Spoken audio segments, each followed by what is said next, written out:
Sebelum Indonesia dikenal sebagai sebuah negara, wilayah kepulauan ini lebih dahulu hidup sebagai Nusantara.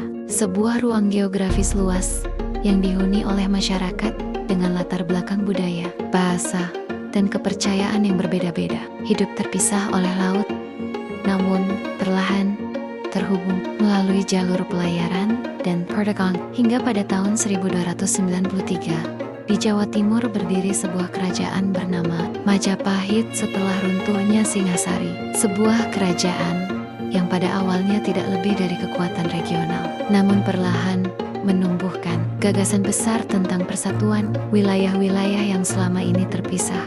Gagasan yang tidak lahir secara instan, melainkan dibangun melalui proses panjang berupa diplomasi, persekutuan politik, penaklukan, serta pengakuan kekuasaan, sehingga Majapahit mulai dipandang bukan hanya sebagai kerajaan Jawa, melainkan sebagai pusat kekuasaan yang membayangkan Nusantara sebagai satu kesatuan utuh. Perjalanan Majapahit menuju kejayaannya tidak bisa dilepaskan dari peran Mahapatih Gajah Mada, seorang tokoh yang dikenal karena kedisiplinan, keteguhan, dan visinya yang melampaui zamannya, terutama melalui peristiwa yang dikenal sebagai Sumpah Palapa. Ketika ia berikrar untuk menahan segala kenikmatan hidup sebelum Nusantara berhasil.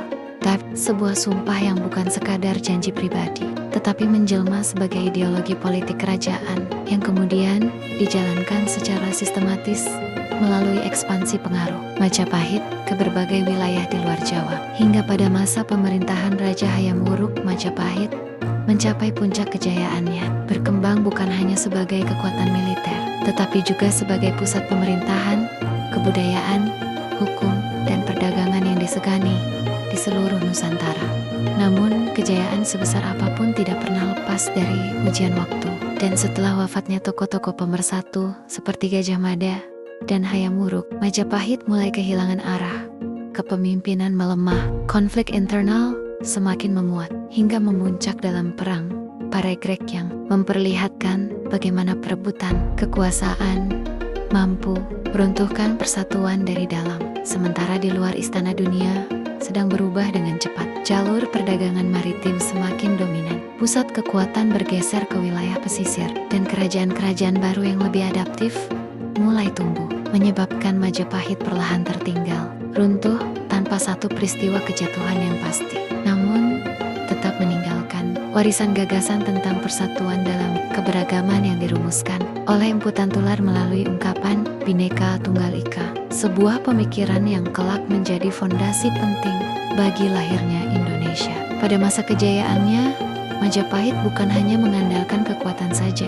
tetapi juga kecerdikan dalam mengelola kekuasaan, membangun sistem pemerintahan yang mampu mengatur wilayah luas dengan beragam latar belakang sosial dan budaya, di mana para penguasa daerah tetap memiliki otonomi tertentu namun mengakui kekuasaan pusat sebagai simbol legitimasi. Sebuah sistem yang membuat persatuan Nusantara terasa nyata meskipun tidak selalu diwujudkan dalam kontrol langsung, sehingga Majapahit lebih berfungsi sebagai poros politik dan simbol kesatuan daripada sekadar kerajaan penakluk. Kehidupan di pusat kerajaan berkembang seiring dengan stabilitas politik yang terjaga, menjadikan istana bukan hanya tempat kekuasaan dijalankan, tetapi juga ruang bertemunya gagasan, kesenian, dan pemikiran, di mana sastra, hukum, serta tradisi keagamaan tumbuh berdampingan dan saling memengaruhi, membentuk peradaban yang tidak hanya kuat secara politik, tetapi juga kaya secara budaya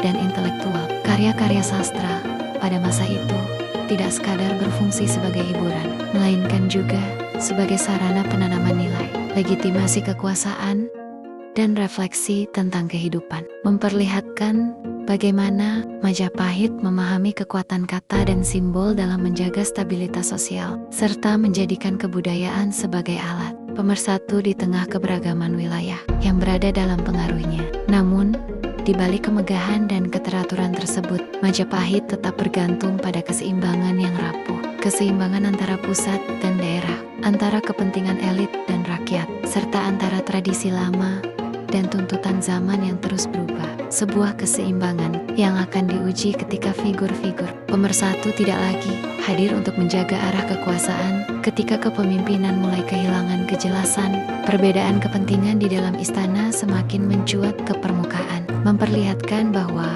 persatuan yang selama ini terjaga ternyata sangat bergantung pada kekuatan moral dan politik para pemimpinnya, bukan pada sistem yang benar-benar mapan dan tahan terhadap konflik internal. Perebutan kekuasaan di kalangan bangsawan perlahan menggerogoti stabilitas kerajaan, menciptakan ketegangan yang merembet hingga ke wilayah-wilayah bawahan, membuat kepercayaan terhadap pusat kekuasaan melemah dan membuka ruang bagi daerah-daerah untuk mempertanyakan kembali loyalitas mereka kepada Majapahit. Konflik yang terjadi tidak hanya menguras sumber daya dan energi, tetapi juga meninggalkan luka sosial yang dalam. Karena perang saudara selalu membawa dampak yang lebih merusak dibandingkan ancaman dari luar, menghancurkan fondasi persatuan yang sebelumnya dibangun dengan susah payah selama puluhan tahun. Di luar tembok istana, dunia Nusantara sedang mengalami perubahan besar. Ketika jalur perdagangan laut semakin ramai dan menjadi urat nadi perekonomian regional, memunculkan pusat-pusat kekuatan baru di wilayah pesisir yang lebih terbuka terhadap pengaruh luar dan perubahan sosial. Kerajaan-kerajaan baru dengan sistem pemerintahan yang lebih adaptif mulai tumbuh dan menarik perhatian masyarakat. Sementara Majapahit yang berakar pada struktur lama perlahan kehilangan relevansinya, bukan karena kekurangan sejarah atau kebesaran masa lalu, melainkan karena ketidakmampuannya menyesuaikan diri dengan arah zaman. Kemunduran Majapahit berlangsung tanpa satu peristiwa kejatuhan yang dramatis, melainkan sebagai proses panjang yang sunyi, ditandai oleh menyusutnya pengaruh politik, melemahnya kendali pusat, dan berpindahnya pusat-pusat kebudayaan ke wilayah lain. Sebagian masyarakat istana memilih membawa tradisi, seni, dan nilai-nilai lama ke tempat baru, menjaga warisan Majapahit agar tidak hilang sepenuhnya. Sehingga meskipun kekuasaan politiknya runtuh, jejak peradabannya tetap hidup dalam praktik budaya dan ingatan kolektif masyarakat Nusantara. Dari perjalanan panjang Majapahit, sejarah meninggalkan sebuah pelajaran penting bahwa persatuan bukanlah sesuatu yang tercipta sekali lalu bertahan selamanya, melainkan sebuah proses yang harus terus dirawat, dijaga, dan diperjuangkan. Karena ketika sebuah kekuasaan kehilangan arah bersama, sebesar apapun kejayaannya di masa lalu, ia akan perlahan runtuh oleh perpecahan dari dalam.